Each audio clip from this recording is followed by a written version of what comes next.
Olá, meus amigos. Primeiramente, muito boa noite. É um prazer revê-los mais uma vez. Professor Carlos da Hora. Quero que você seja muito bem-vindo aqui no nosso canal. Afinal de contas, aqui é um local de reflexão, de crescimento, que você tenha a oportunidade de comentar, de concordar, discordar, sempre de forma respeitosa, não é verdade? Afinal de contas, nós vivemos numa sociedade democrática e você tem liberdade de expressão nessa sociedade. Só que a mesma Constituição que garante a sua liberdade de expressão é a mesma que também restringe, né? De repente você acha que o simples fato de você ter liberdade de falar, isso não te dá o direito de você falar o que quer.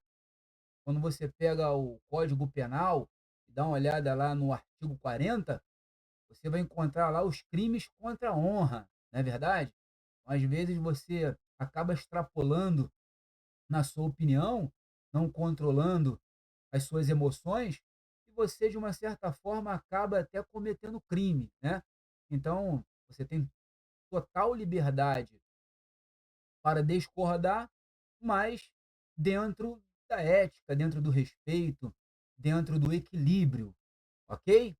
Bom, hoje nós vamos estudar e vamos refletir um pouco sobre a paraxá dessa semana, né, que é a paraxá, de número 21, versículo 8, que é a paraxá Rucat, se encontra aí no livro de Bamidba, né, o livro de Números, uma paraxá muito interessante que nos leva a uma reflexão muito profunda. Nessa paraxá a gente tem uma série de eventos que vão acontecendo, né? Lembrando que Rucat significa estatuto ou regulamento.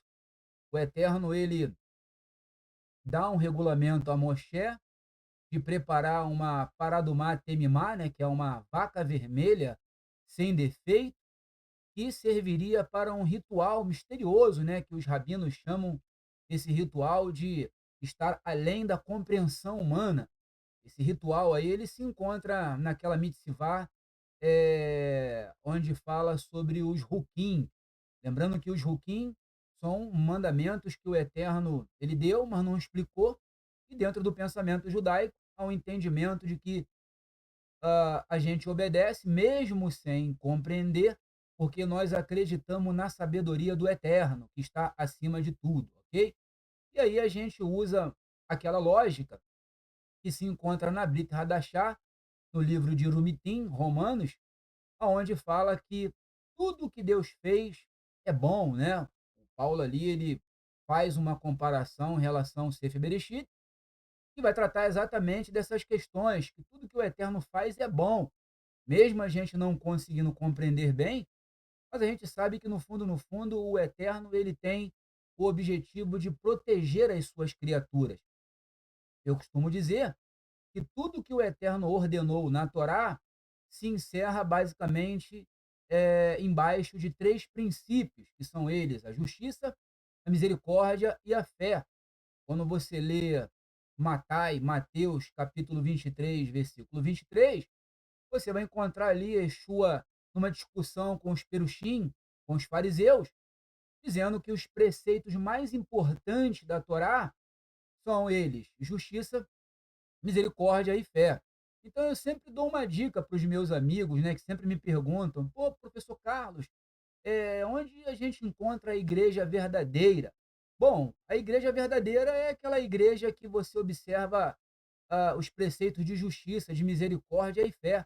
Você chega numa comunidade e ali você não consegue enxergar esses preceitos dos quais falou Yeshua Hamashia, você pode ir embora, né? Porque uma igreja comprometida com Deus, com a verdade de Deus, é uma igreja que atende os órfãos e as viúvas nas suas necessidades, que age com misericórdia, né? Não usa dois pesos e duas medidas, uma comunidade moderada, não é uma comunidade que passa a mão na cabeça de pecado, mas uma comunidade que consegue suportar as inclinações do outro e se apresenta para ajudar, ok? E essa paraxá é uma paraxá interessante, porque além dela falar sobre o ritual de Paradumat Temimá, ela vai falar sobre alguns eventos que acontecem durante essa porção, como por exemplo, é nessa porção que Aharon ele é recolhido, né, para o Sheol, para o mundo dos mortos. Nessa porção aí nós temos também a morte de Miriam, nós temos Bnei Israel sendo rejeitado quando pede passagem aos, aos povos, né? Temos ali também o momento em que alguns homens de Israel são levados cativos, mas temos também vitória nessa porção. Temos aí Israel vencendo um determinado rei, o Eterno também ali, quando o povo murmura, que é o foco da nossa leitura hoje, contra o momento difícil que eles estavam passando, né? Eles chamaram o pão de pão miserável, e por isso o Eterno enviou as serpentes abrasadoras. Enfim, uma série de coisas que vão acontecendo negativas aí e que traz uma reflexão muito grande para as nossas vidas, ok? Bom, o texto de Bamidbar 21:8, em Números, ele, texto massorético, começa dizendo o seguinte: Vaiomer Adonai el Moshe Aselera Sarah Ve Sim Oto al Neges Verhaya Kal Hanashi ou Hanashu Verá Oto Vahai. A tradução diz o seguinte: então o Senhor ordenou a Moisés que fizesse uma serpente de bronze e a colocasse sobre uma haste, né? Quem olhasse para ela após ser mordido veria, né? Uma coisa assim que parece sem lógica. Bom, como é que pode? O camarada vai olhar para uma serpente de bronze, uma, um objeto de bronze, e vai ficar curado? Que negócio é esse? Bom, a gente precisa analisar, em primeiro lugar, é que Israel estava doente, né? Havia sido picado por serpentes abrasadoras, e o contexto do que a gente leu vai mostrar exatamente o que acontece.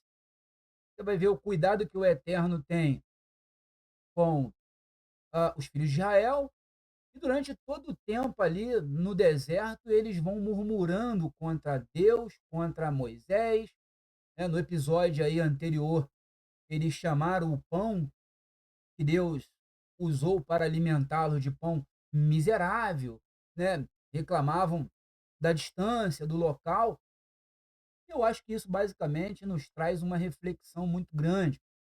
Bom, quando nós olhamos para o Eterno, é possível perceber que o Eterno ele é um pai bom, um pai que cuida dos seus filhos. É claro que ele não te dá nada de mão beijada. As pessoas acham que o Eterno ele é mágico.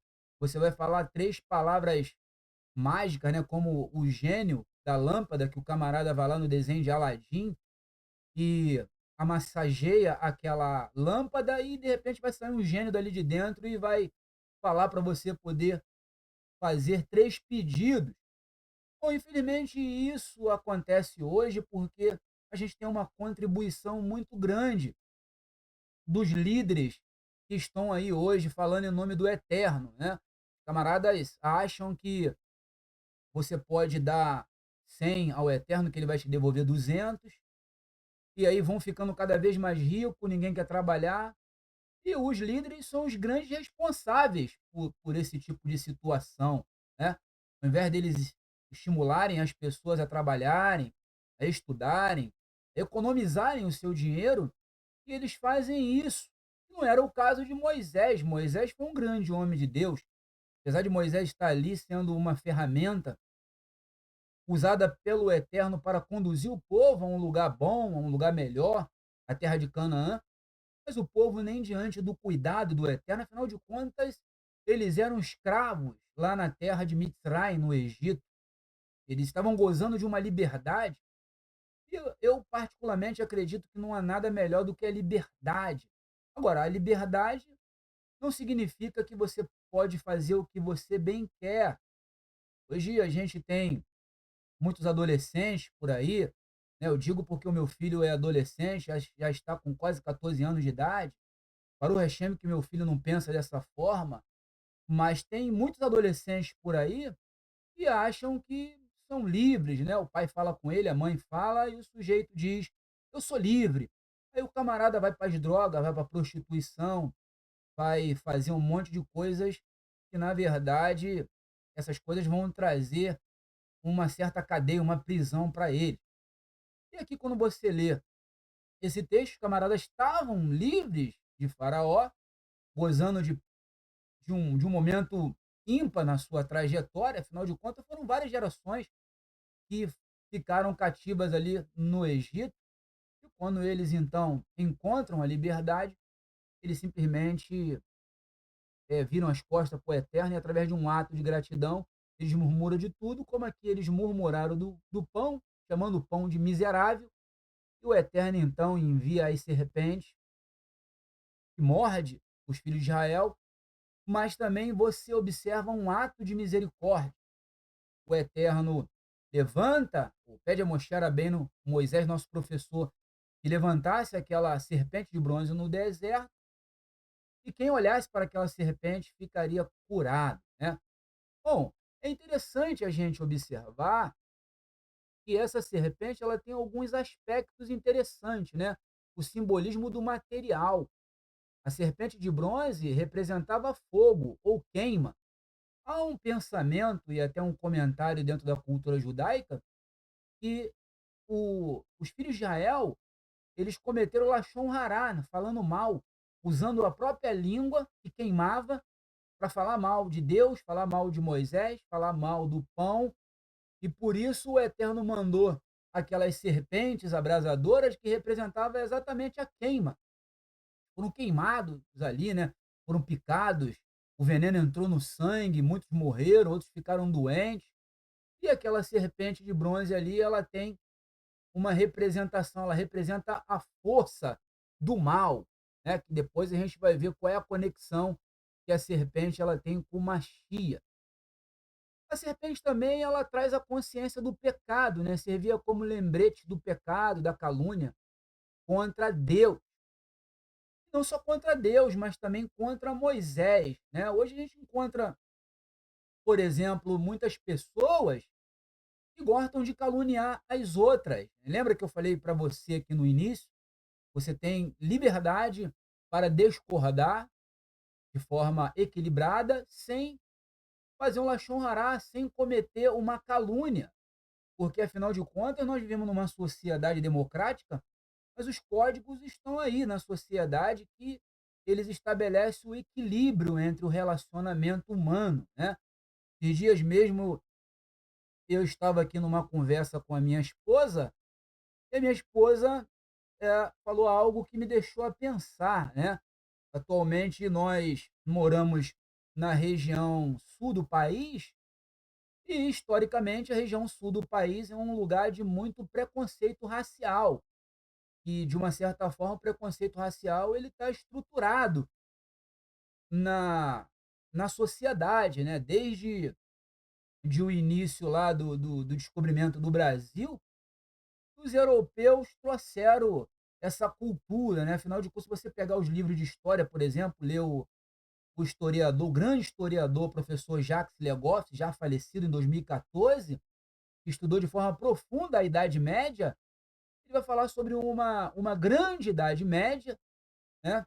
Mas ele também, em alguns momentos, ele vai falar sobre como pensavam os europeus, quando eles, por exemplo, da medida que eles iam conquistando as terras, eles entendiam que eles foram responsáveis por levar civilismo, civilização para as outras sociedades, né?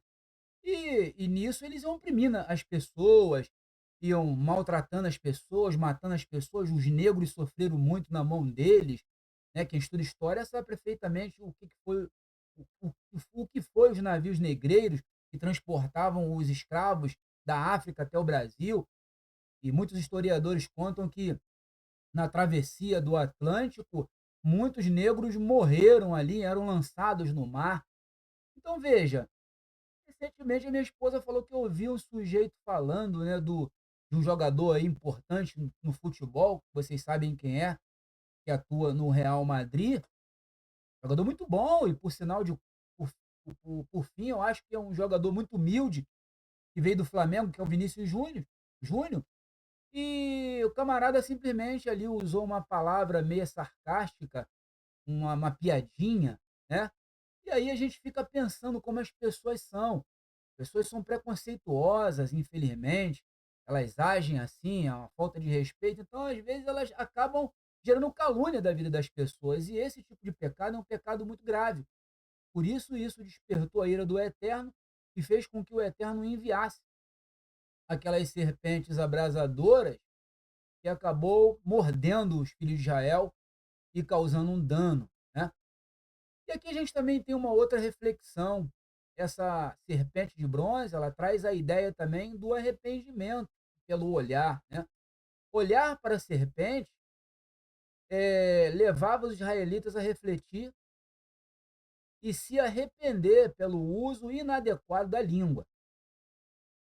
A questão toda aqui, né, não é simplesmente olhar para a serpente de bronze.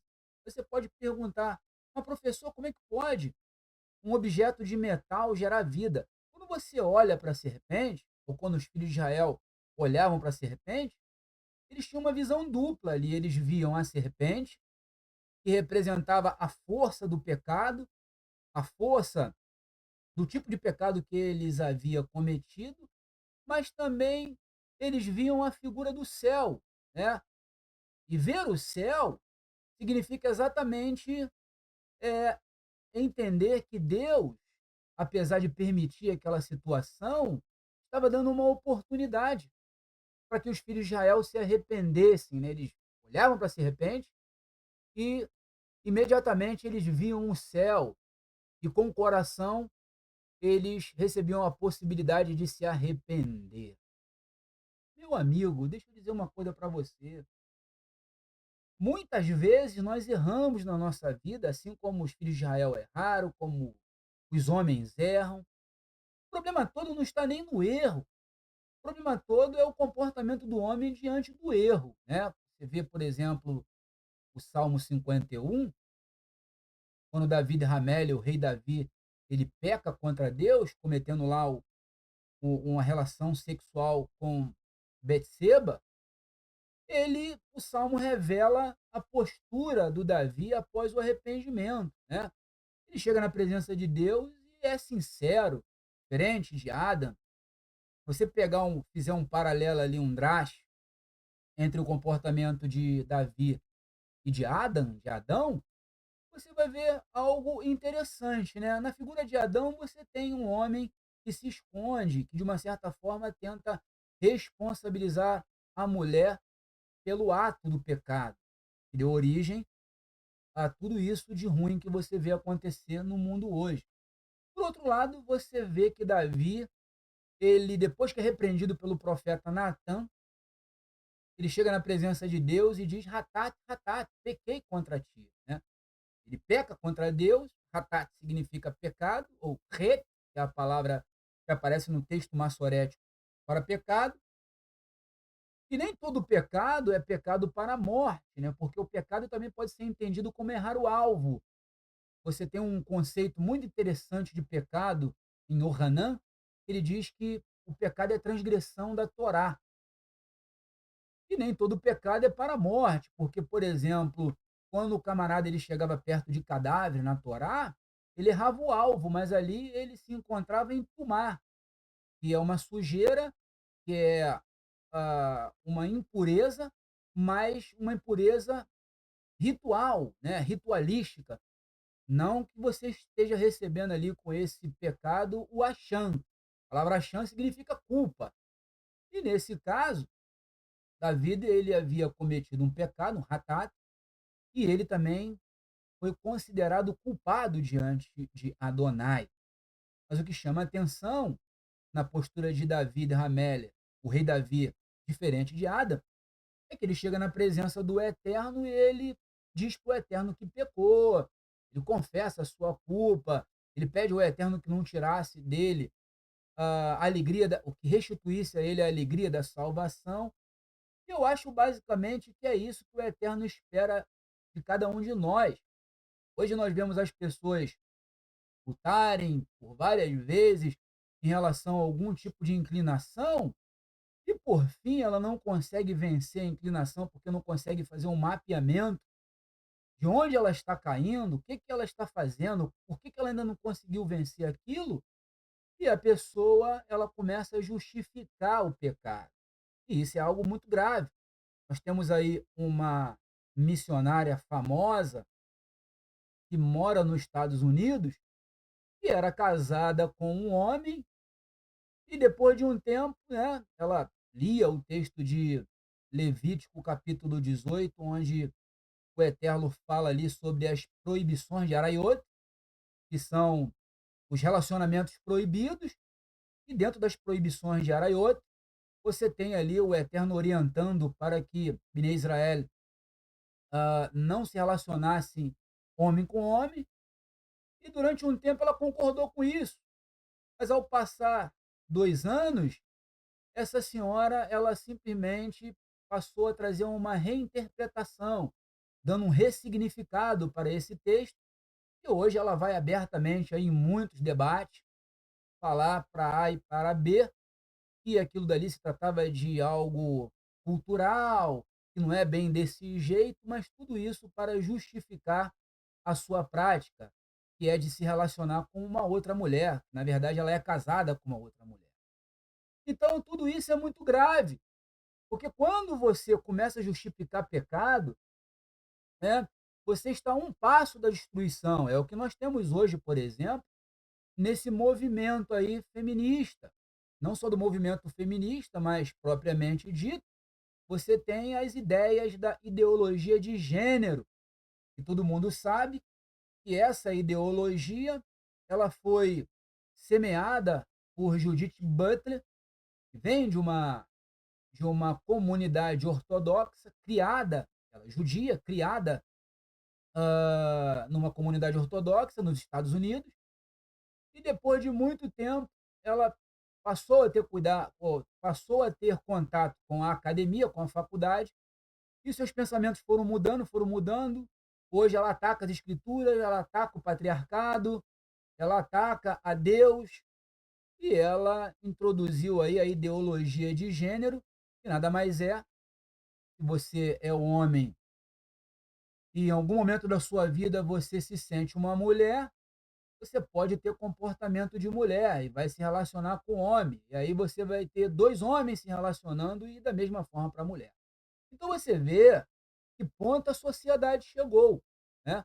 Quando você começa a justificar pecado, e o objetivo não é esse. O objetivo é você se arrepender, assim como Bnei Israel olhava para a serpente, reconhecia o seu pecado e com o coração sincero, Bnei Israel se volta para o Eterno, ok?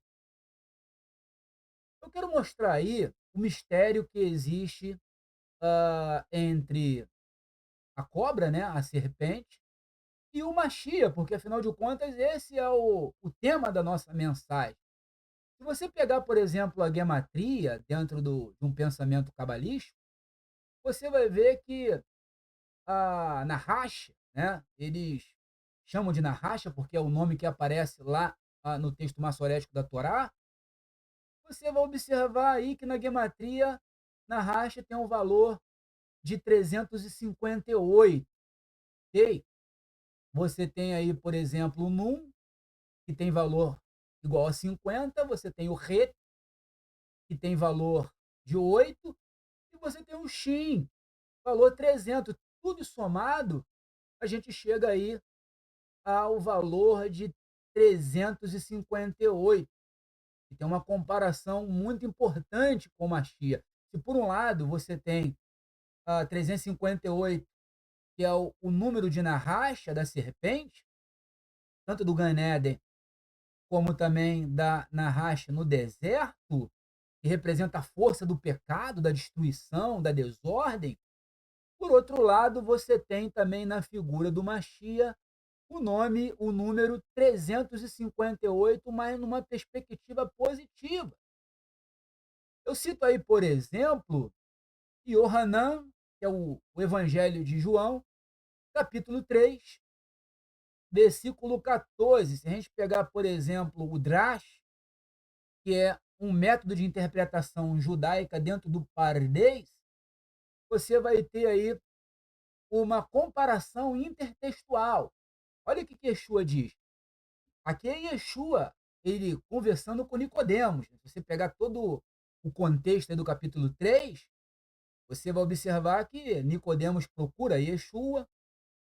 Muitos aí dentro da teologia cristã dizem que Nicodemos procurou a Yeshua porque não queria se expor, né? Foi à noite. Mas quando você lê na tradição judaica, você vai observar que o Nicodemos é Ben Gurion Nakdimon.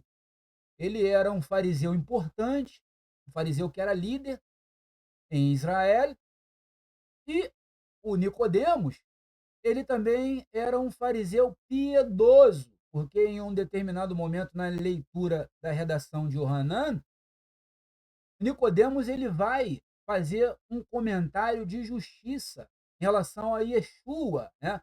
Julgar a Yeshua de acordo com a Torá, e ele então é repreendido pelos outros fariseus, perguntando se ele havia também sido persuadido por este homem. E ali Yeshua, num diálogo com Nicodemos, sobre o arrependimento, sobre o nascer da água e do espírito, Nicodemos fica meio perdido e pergunta a Yeshua se um homem depois de velho poderia entrar no ventre da mãe e nascer de novo.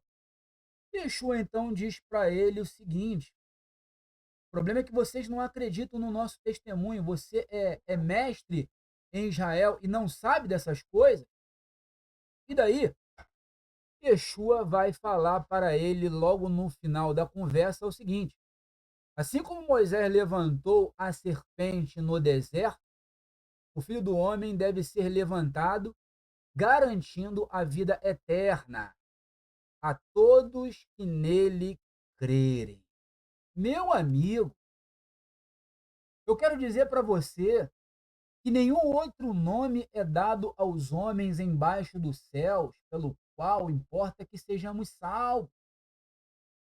Observa, meu amigo, Yeshua fala que a única forma de você encontrar a vida eterna, e a vida eterna é essa, que você conheça o Pai, e Jesus Cristo e Yeshua como o único suficiente Salvador. A partir do momento que você faz techuvá shilemá, que é uma techuvá total, olhando para dentro de você e reconhecendo que sem Deus você nada pode fazer, eu nada posso fazer. Então você é perdoado pelo Criador, a sua vida ela passa a ter sentido e você então começa a cumprir os propósitos de Deus na Terra. Vê que as pessoas hoje elas vivem como se não tivesse propósito nenhum a sua vida. Fazem o que querem, trabalham, acumulam dinheiro, né? E a verdade é que o propósito da vida não é esse. O propósito da vida é entender qual o propósito, qual o motivo pelo qual nós fomos criados, ok? Aqui, por exemplo, deixa eu ver aqui, Yohanan. Aqui, por exemplo, na tradição cabalística, o nome do Machia, né, ele também tem valor 350, o mesmo valor de Nahash, atribuído a Nahash, a serpente. Essa correspondência sugere uma relação espiritual profunda entre duas forças opostas dentro da criação. A, o Nahash, ou seja, a serpente, ela na verdade traz a ideia aí de energia, da quebra, da confusão e da desconexão espiritual. Já o Machia representa a força do Tikkun, que significa correção, a restauração da ordem e da unidade divina. Meu amigo, Por meio de um, o pecado entrou no mundo. E a sua força que trouxe destruição, que trouxe morte. Mas sobre o Machia, a gente tem graça sobre graça, perdão para aqueles que se arrependem de todo o coração. Porque assim como o pecado entrou através de um, que foi seduzido por Narraxa, pela serpente do Ganede, e lá na frente a gente vê essa Narraxa aparecendo de novo ali, o Eterno enviando serpentes no deserto, e depois Narraxa, onde Bnei Israel tinha uma dupla visão, olhava para Narraxa e via a força do pecado, da destruição. Mas além de Narraxa, estava a visão dos céus. Olhar para os céus, olhar para o Machia, significa fazer uma introspecção de si, ver aonde caiu, e isso foi o que Yeshua falou para uma daquelas comunidades do Apocalipse, e se arrepender. Eu quero que você reflita, meu amigo, nessa mensagem. Essa mensagem é para mim, que peco contra Deus, para você, para todos aqueles que na verdade querem a ajuda de Deus, que querem evoluir, que querem avançar, que entendem que a sua vida precisa cumprir um propósito de desenvolvimento espiritual. Gostaria que você fizesse essa reflexão. Nosso Shabat praticamente já se encerrou. Aqui a gente começa uma nova semana. Eu espero que essa mensagem tenha falado ao seu coração. Espero que a sua semana seja uma semana de paz. Encorajo você a buscar a Deus, a orar, a pedir a Deus ajuda para que você consiga jejuar. Afinal de contas, é difícil manter uma vida espiritual ativa. São tantas coisas que acontecem ao nosso redor, coisas negativas.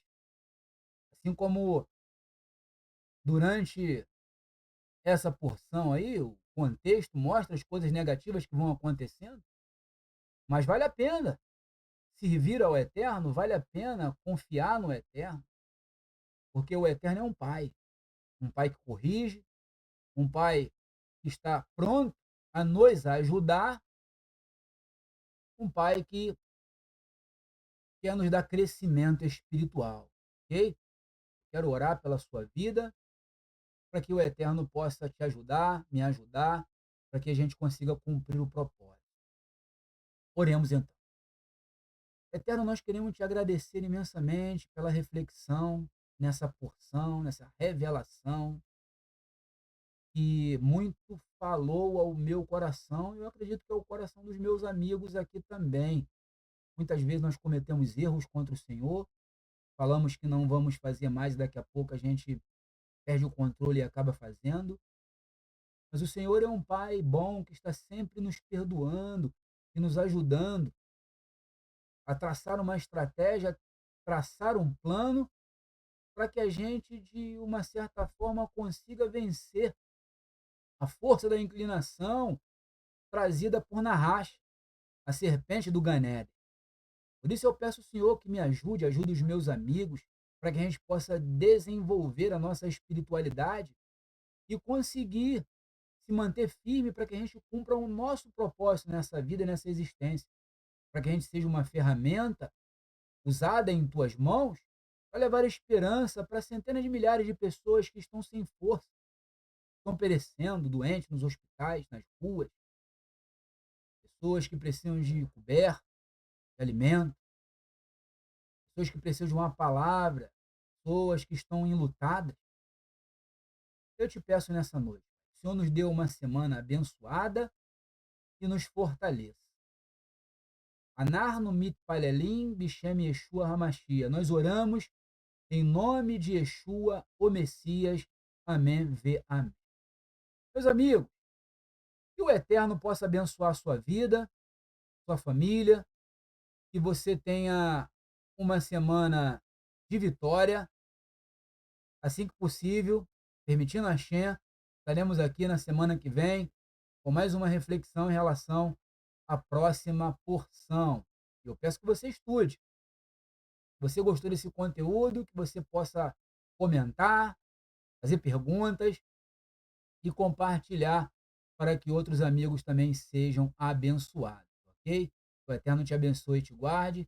Shalom, shalom.